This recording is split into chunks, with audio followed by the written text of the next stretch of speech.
show. It is this Effen show. It is this Effen show. Welcome to This Effen Show, a podcast by two trans men of a certain age. We are back. We are back after a little bit of a break. We are back to This Effen Show. One of us has a brand new hip, and so they're just going to run the treadmill while we do the recording. No, they're not. They're not. So, but I'm your Uncle Drew. That handsome piece of cake there is Spencer, trans dad. How are you? How is recovery? Good. Surprisingly much easier than my knee replacements. But I guess the hip has less to do than the knee does. So, or so they tell me. Okay. Hey. So it's Division gone a of little labor. bit quicker. Okay. Yeah, exactly. Now, but running is completely off the table for me. No. Yeah, apparently the titanium joints don't like to run. Too Or bad. ski or any of the multitude of other things. Well, not that I ever liked running, but running is sometimes integral to other sports you might play. But I can't do any of those anymore. Listen, So, can you do the old? Can you? No. Okay. oh yeah, oh yeah. All right. Already took it out for a test spin. Excellent. Or two. Yeah. It has required some adjustments for the That's time life. being. Yeah. Okay. All I can tell you is that, so for any of you listening, if you're not familiar with Liberator cushions, go look them up on the interwebs.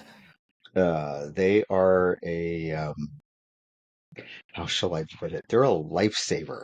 Once you either experience injuries or some other sort of limitation in terms of functionality, and or you're just getting old. They are so worth the price.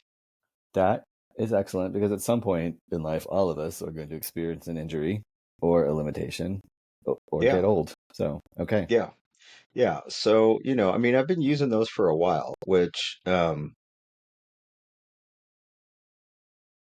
they just help for a lot of things. Um, you know, um, Whether you're the person being positioned on them or you're positioning someone else on them, um, they're incredibly useful. And the great thing about them is that they don't slip around.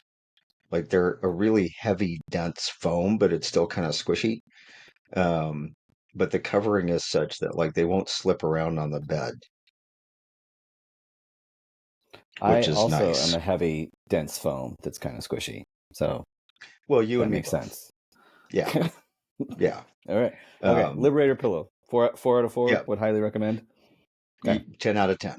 Yeah, yeah. And All right. hey, Liberator pillow people, if you're ever looking for somebody to be, spokesmodel, you know a guy. I can hook you up. Yeah. So, but yeah, it's good. One of the things that's like I'm still pretty much trying to get used to how things work. So some of the adjustments that have had to be made at the moment in terms of that activity, hmm I'm looking forward to being able to go back to more of what I'm used to. Okay. Yes. Just gonna leave it right there. Just know we're all cheering you on. We're giving Thank you. you the old. You can. You can do it. You can do it. I should have like You a can do it. a You can do crowd, it. soundtrack. Yeah. Yeah. Or if you want me in the corner with an air horn, just being like, "Brr, brr, brr, brr, you got this. Yeah, no air Go horns. team. I think that would be very distracting, but That might you're not be welcome to sexy watch. time. All right. Okay. Cool. I mean, Cool. I'm an exhibitionist, so every Olympic sport needs a judge.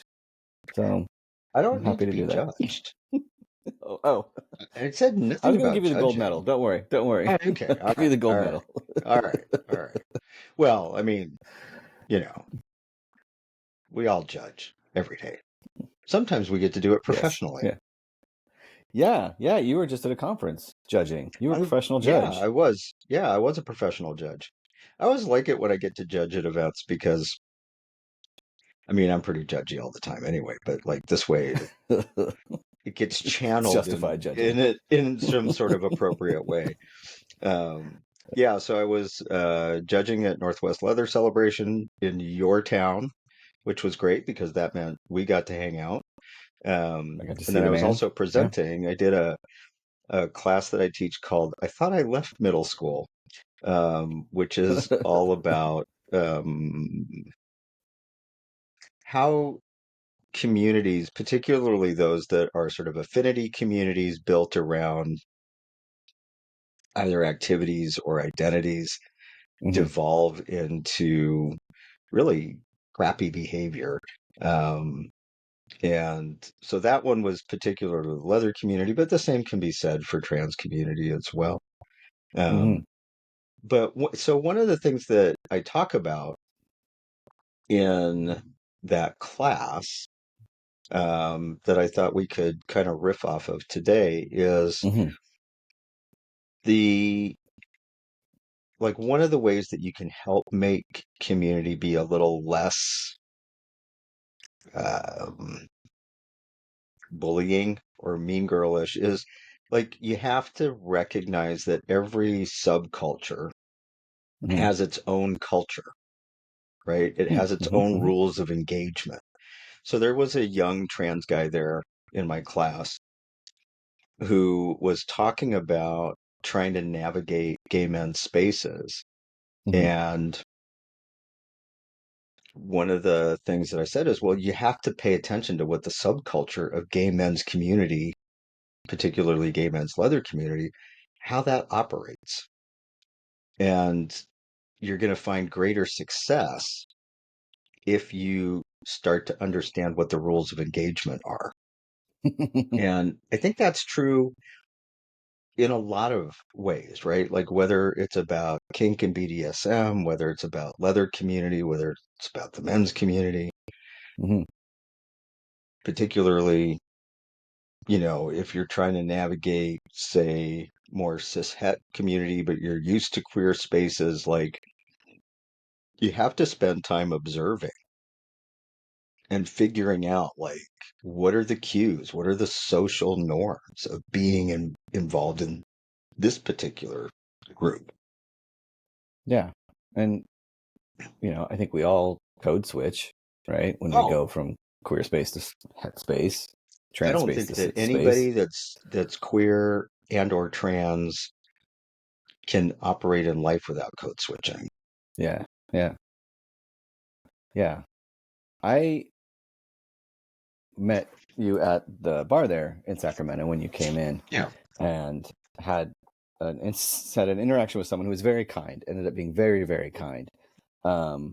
But treated me a little differently until I outed myself as trans. And then she's like, oh, I was wondering what this straight cis guy was doing at this bar. And I'm like, what? I'm just being me, right? And I'm not the manliest man. I'm not an effeminate man. I'm just kind of me, right? Yeah. But I was like, what am I doing that's giving off cis het vibes at this leather gay bar? Right? Like, I mean, I was just wearing a t-shirt and jeans, right? And a ball Yeah, cap, but but I was like, so we're like 80% of the people there. yeah, yeah, yeah. I was like, I don't know what else. I don't, and it's happened before. She's not the only one that's ever told me that, where I just get read as some straight guy when I'm in a gay bar. Um, but it's Hmm. it's it's field research to me. I'm always fascinated by it. I'm always like, Yeah. what word am I not using? What words am I using? What about me? So yeah. Whereas I have the opposite experience, which is that like seriously, my partner and I can be walking down the street holding hands, and I'm actively getting cruised by men. And your partner is high femme, high femme. So Very. yeah. But like we were in Palm Springs a couple of years ago, and we're literally just walking down the sidewalk. We were just having a day in Palm Springs, and we're walking down the sidewalk, and I'm getting continuously cruised. And I'm like, and I mean, it happens to me, at least, it happens at the airport. We were walking hand in hand at the airport in Seattle uh, a number of years ago, and I'm getting cruised. Like, so I'm always curious as to what is it about me that is definitely giving off this queer vibe. And it happens to us when we're together all the time, right? Like, we'll go through the drive-through at Starbucks in our little backwater town that you're familiar with, Mm-hmm. and we'll pull up to the window, and there'll be some little young queerling who's working the window, and they look at us and they're like, "Ooh, there's something about you two that reads very Mm-hmm. queer, but I can't put my finger on it." And we're always like, "Ooh, I love your, rainbow hair," whatever. Wink. Yeah, yeah. Um, so I don't know, like, what is the vibe that we're giving off, Yeah. either individually or together, that is like, clearly you people are queer of Right, some like, flavor. we used to call it gaydar. I don't know if the kids still call it Yeah. that, right? Oh, My well, my I oldest do. brother's yeah, my oldest brother who's gay always said a cat knows a cat, right? Like you Yeah. just know. Yeah. Yeah. I and, and not to be specific to me, but I'm always in this space where women think I'm gay and gay people think I'm straight. So I don't know what Hmm. I'm doing. I don't know what I'm doing. Yeah. But Hmm. yeah, I don't get the gaydar look anymore. And I might just be Interesting. yeah, and it might be the energy I'm putting off, right? I am kind of shut off when I'm out in Right. public. So, yeah. Yeah. That can be it. Yeah. But also tighter t-shirts. I know. I know. Show off this sexy bod. Show off my dad Hey, bod. I mean, one of the things particularly about gay men's culture is that it is very oriented in looks Mhm. and presentation, right? And so Mhm. it's not even so much like, I mean, obviously there's lots of bears who look like both of us, Yeah. Yeah, yeah. bald and furry. Harry. Yeah. But there is something about the way that gay men tend to dress that is also like a dead giveaway. And so Yeah. You're sometimes it's still just about like a tighter fit of a t-shirt or more or your shorts. intentionality around your facial hair or um, the way that, like what shoes and socks or lack thereof you choose to wear with your shorts if it's summertime, Yeah. which, for you is like 8 months out of the year. Yeah. Um, I remember the first time I went to a gay bar in San Diego, and it was like a man bar. It wasn't like the dance club, right? It was like the man right, bar. And I was like, because it's Southern California, and I was like, right. oh, we're all still wearing flip flops in the bar, like we're all still doing this, right? But everything up was like the gay man uniform, right? Like short cargo and like tight cargo shorts and cut off shirts and the ball cap, but flip flops. I was like, you get it, San Yes. Diego, you go, yeah, Yeah. Yeah. So yeah, again, but that's the San Diego culture, right? So yeah, again, it's like you have to kind of go in and navigate spaces and figure out how you get seen in those spaces. yeah. I, I don't know if you've ever done this, but I do this all the time Hmm. where there's like I look at pictures, whether it's in a magazine or a book or online, of gay men who are bears and or older bears or just older. Hmm. And then I look at pictures of straight men who look pretty similar, right? But I Hmm. can always pick out the gay guys. Yeah. Yeah. And, Absolutely. and there's something about like if you take two pictures basically the same side by side, and I really want to do this as an experiment with people at some Yeah. point, just like get random pictures Hmm. and put them side by side and say, okay, which one's gay, which one's straight. But like even when I look at things like pictures of bears in swim trunks compared to straight men in swim trunks, similar dad bods or even bigger than a dad bod. The gay guy, there's just something about the gay guys that screams Yeah. gay Yeah. and Yeah. attractive. And then I look at the picture of the straight guy and I'm like, ooh, not attractive.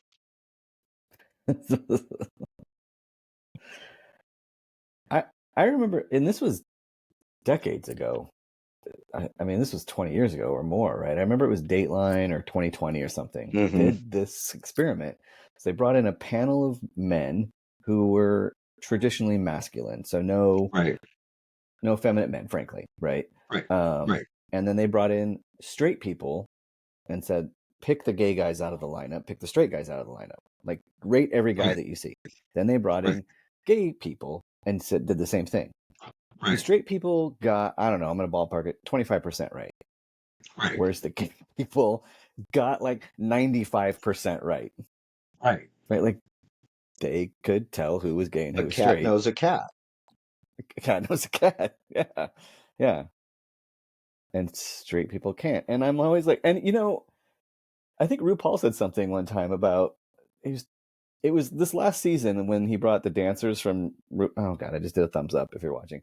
He brought the dancers from RuPaul Live in for the makeover show, I didn't even know that that did and that. Oh, look, it won't even do it yeah, with my little stupid thumb that doesn't work anymore. Let's see if I do it stupid with this one. thumb Zoom thing. No. No, See, only I have you. the power. Yeah, you're welcome. Um, but he brought in these dancers, and then he was getting their backstories, and like, does your family know you're gay? And one very beautiful dancer man was like, no, my mom didn't know. And RuPaul was like, with that bone structure, like they didn't know. And I was like, yeah, we all knew what Ru was talking about. There's gay Exactly. face, There is. even for bears. There's gay face, right? There is, Yeah, right? yeah. And there, So I mean, even just in terms of like what I'm talking about when I see like pictures of shirtless guys and you have a gay guy and a straight guy, there's something inherently sexy about the gay guy. And it does not matter what his size is. It doesn't matter. yeah, None of that matters, but the gay guy is sexy and the straight dude great guy, is just not. Broseph. Yeah, yeah. And so Well, it's like, what is it about? Like, is it just that we as queer people are more aware of our sexuality and so we embrace it more? I believe you just nailed it on the head. That's my theory, right? Yeah, we're Queer not people are here repressed to, about it. yeah, we're here to shine the light of liberation away from your weird Christian national sexual oppression with your puritanical ancestors, right? Like, I Right, believe this is what we're here to do. This is our gift to you, world. You're welcome. And right, so when we're less hung up on what we're supposed to do sexually, we're already shamed for it collectively. So right, screw right. you. I'm gonna do what I want to do. I Exactly. think I think we're more open collectively, generally. These are generals, right? So yeah, Right. there's something sexier about queer. I wonder if that's in part why cis women gravitate towards gay men somewhat, because there's a permission for them then to also be embracing of their sexuality and their sexual desires Yeah, without feeling without like any there's pressure. predators around. Yeah, Right. yeah, yeah. See, I come up with topics for like thesis papers in my head. Just Here, in a somebody, classroom, here's your professor. PhD project, somebody. Yeah, because then you could also be like, it's writing itself. Your dissertation is it's my special day, heterosexual women's sexuality within gay bar spaces, right? Right? Like, Yeah. yeah, You're welcome. yeah, yeah, and that's a tale as old as time too. The bachelorettes or Right. the women who go to the gay bars. I would like them to take up less space, but I also appreciate Well, that the they, bachelorette parties can take up less space. yeah, but I appreciate they feel safe. Just Yeah. recognize that this is somebody else's home. Well, and also it can be your home too, because like for example, so like my partner is again very high femme presenting, but she's queer as fuck. Yeah. Um, but often presumed straight by gay men until she opens her mouth, and then they realize, oh no, you're just a queen too. Um, because she's done drag, she's performer at heart, um, and super queer. So, and she's like, I'm not here to try to take any of you away, um, Yeah. or corrupt you in some way. Yeah. I mean, But we also forget about the fact that there's bisexual people. absolutely. And also that queer is an umbrella for whatever, right? Like Right. it's your gender, it's your inclinations, it's your desires, right? Like Right. Gina gets it a And lot. I for me, mean, it's also your politics. yes. Yeah. Yeah, my partner gets it a lot. I mean, she's femme. She's femme. So she Yes. gets read as straight in Yes. every bar that By she's in, stupid right? people. So, yeah, in a straight bar, in a queer bar, right? She's read as straight. And I know it's frustrating, and that is also a tale as old as time. So, Right. femme invisibility is just the same as Real. trans mask invisibility sometimes, right? So, Exactly. yeah, Exactly. yeah, Yeah. Especially when you're not doing something that like is blatantly like you're wearing a t-shirt that says something. yeah, yeah. And I feel like the t-shirt wearing, it feels an awful lot to me like in the 90s when we wore those stupid pride rings, right? Like it was, The ones on the chain. yes, Yes. Yeah. yeah, yeah. It's like, look at me. Hey, everybody, see me, right? Back Yeah. before everybody figured out what it meant, we knew. And so now the t-shirts are Right. like, yeah, Yeah. So, what's interesting to me is that the more, do you remember the Pink Zone that used to be on Broadway? yeah, in Seattle, yeah. There's the Yeah. bookstore, right?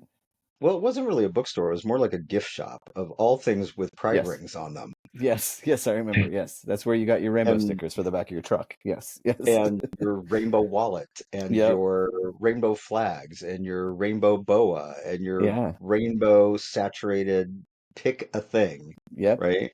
Yeah. I don't see many of those stores anymore, anywhere, Mm-mm.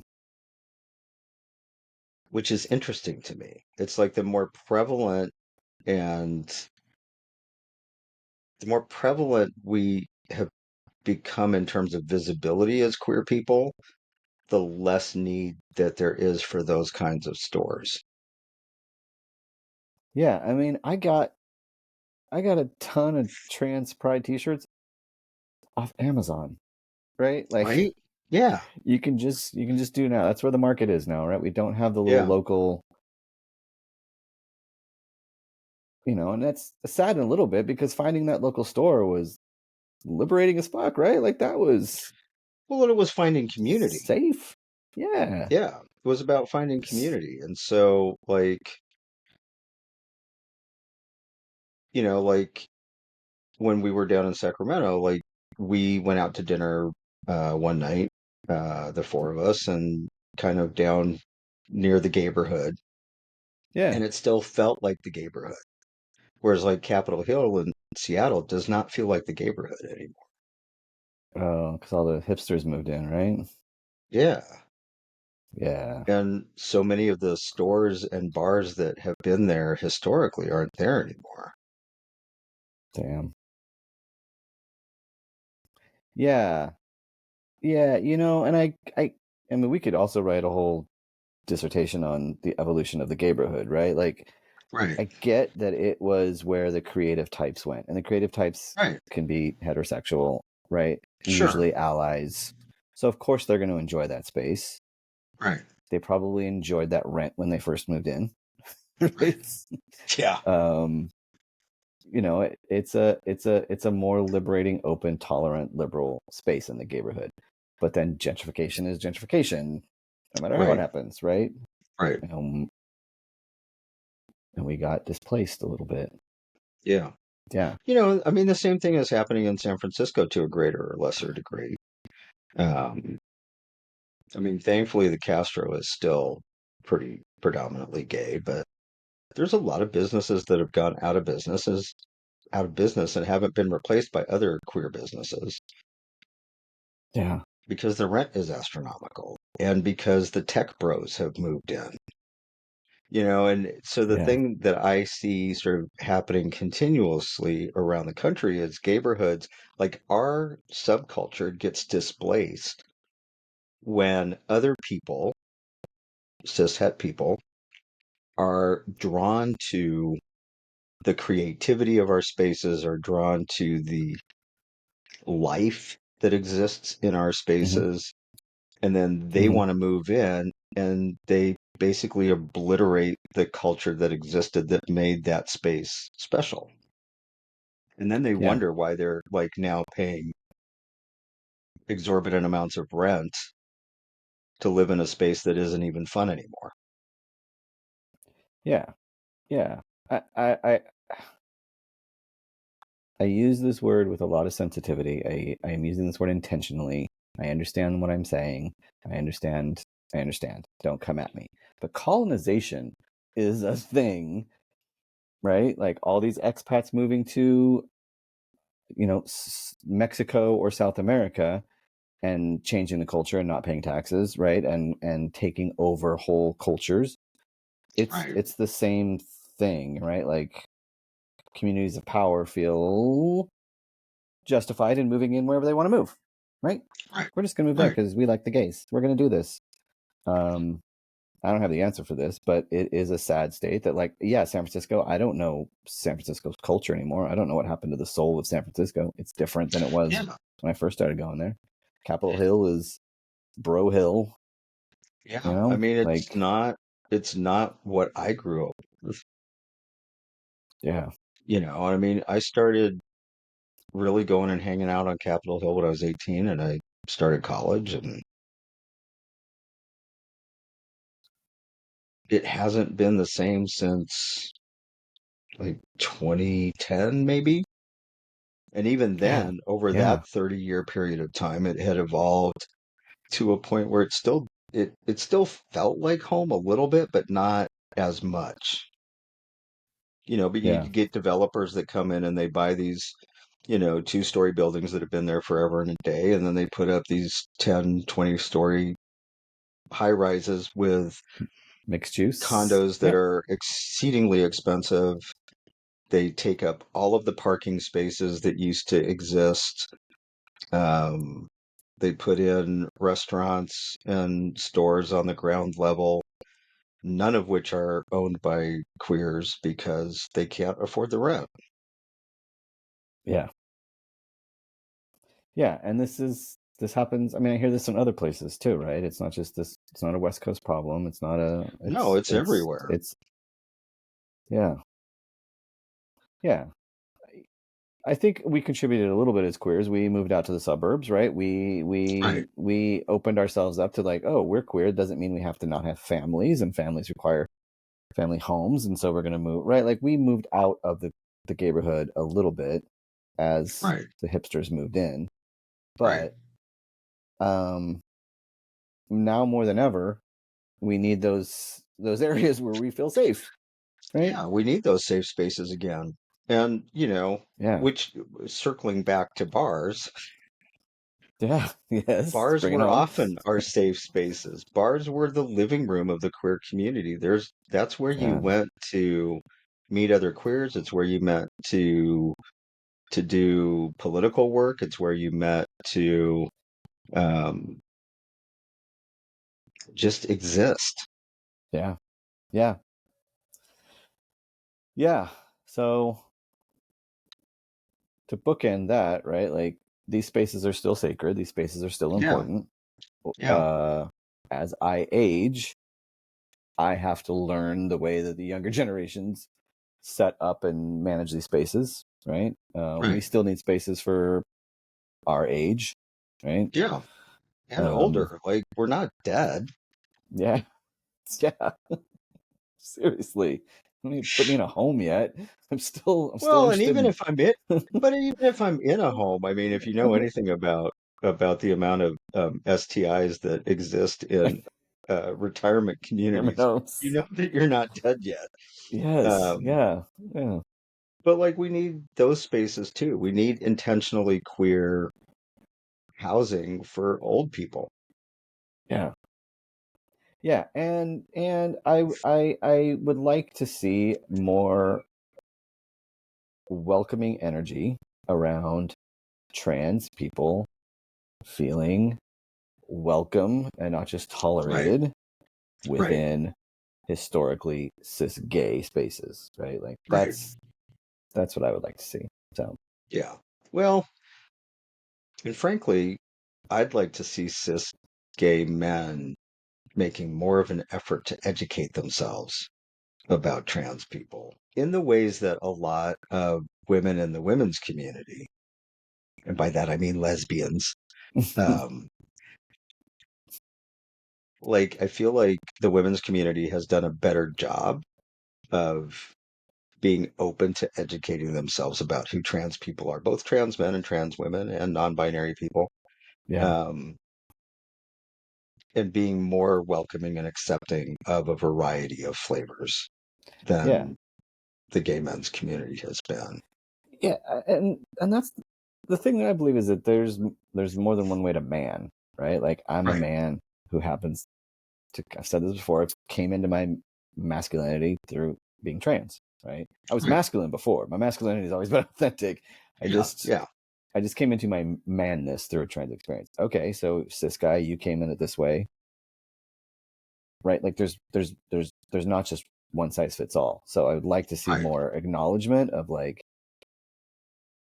hey, I you might not be attracted to me, but you gotta be a dick about it, right? Like, can I still be right, welcome here? You know, like, right. Like you're not going to be attracted to every single person that you run into, yeah, right?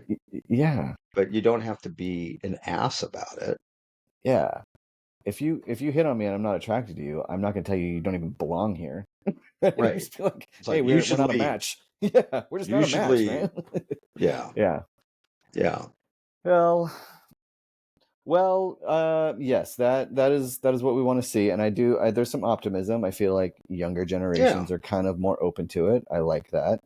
yeah. Um, yeah, we're heading in the right direction. So I think so. I think yeah, so. Well, community-wise, we're headed in the right direction. Politically, lots of shit is being imposed upon us that is making things difficult. But uh, this which is is more my than this is my reminder to all of you listening. If you're not registered to vote, get registered. If you are registered, make sure your registration is up to date. Keep checking up until any election, and then, for God's sakes, vote blue up and down the line come November. Any candidate that you vote for does not need to be 100% in alignment with you. But a protest vote is the way to failure. yeah, and understand how serious that is, and Yeah, take that understanding back into your sense of what community is, right? Like exactly. there people there are places where they're literally coming for us, right? So let's Right. be a little bit Well, more, in more than half of the country, yeah. So let's be a little bit more brotherly and sisterly to each other. siblingly, Yeah, sibling-ish. yeah, Yeah, yeah, yeah. yeah. We have to All take care right, of each other. So, for real, we got to yeah, lean on each other. you know, and our Yeah. allies are right there with us. The allies are gonna help Yeah. us. So let's remember. But we have Let's to help remember where ourselves we too. are. Yeah, Yeah. it's a So, vote. and on that very serious note, On a very serious note, we will wrap this go up. out to your local queer bar, spend money, Yeah, flirt, get say flirted hi. with, and if they mistakenly think of you as being straight, put them on the correct path. In whatever way seems natural in the moment, right? Do what you Right. gotta do. Do what you got to do. Listen, I'm Uncle Drew. That is Trans Dad Spencer. Yep. And Uh, we'll be back again shortly. thanks y'all for listening. This is This Effin' Show. Go have a good middle of May. Bye. Hey, thank you for listening to this episode of This Effin' Show. Do us a favor and give us a follow on Instagram and YouTube at This Effin' Show. And you can email your comments or questions to us at thiseffinshow@gmail.com. See you next time.